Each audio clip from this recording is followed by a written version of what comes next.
તો મિત્રો હું એક વસ્તુ શોધી લાવ્યો છું કે ઉત્તરાયણ પતંગ આપણે ઓનલાઈન ચેમની કાપવી એઆઈ થી આપણે પૂછીએ.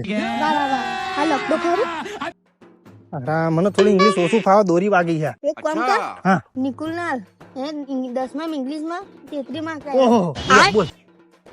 હાઉ ટુ પતંગ ઇન વાદર ઇન તરે ગલિંગ કાપિંગ. વાહ વાહ હા જબર ઇંગ્લિશ. ખબર નહીં ચાલ.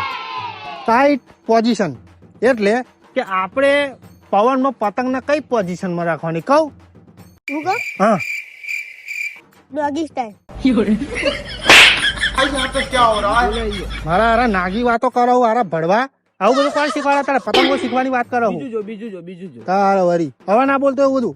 બીજું છે યુઝ પ્રોટેક્શન. જો હા એટલે wear finger guard or tape prevent sharp manja for cutting. એટલે એવું કે છે કે આપણે પેલું પ્રોટેક્શન આવે ને જે પેલું પહેરવાનું શું કે શું કે ના સ્ટ્રોબેરી ફ્લેવર ચોકલેટ ફ્લેવર. ફરી નાખે જઈ તો વાતો કરું. કોને તને શીખવાડ્યું? તું એક વાપસ જતો અહીં જા બે કઈ સીધો ચોહી ચોકલેટો નું લઈને આવો ભાઈ. પતંગ ની વાત ચાલે તો કે સ્ટ્રોબેરી ફ્લેવર ડોગી સ્ટાઇલ ને સોરી ભૂલ થઈ ગઈ. તારે વારી લે ભાઈ એક કામ કર, મારે નહીં મારે કશું શીખવાડો, તમે તમારે શીખ્યા કરજો. હું દાખું ને નીકળા પેલા સાહેબ તો અકરે નહીં ગયા. ઓ સાહેબ ચો જાવ હો. તમે મારા હારે ગોમડે પતંગો લૂંટી ખાજો.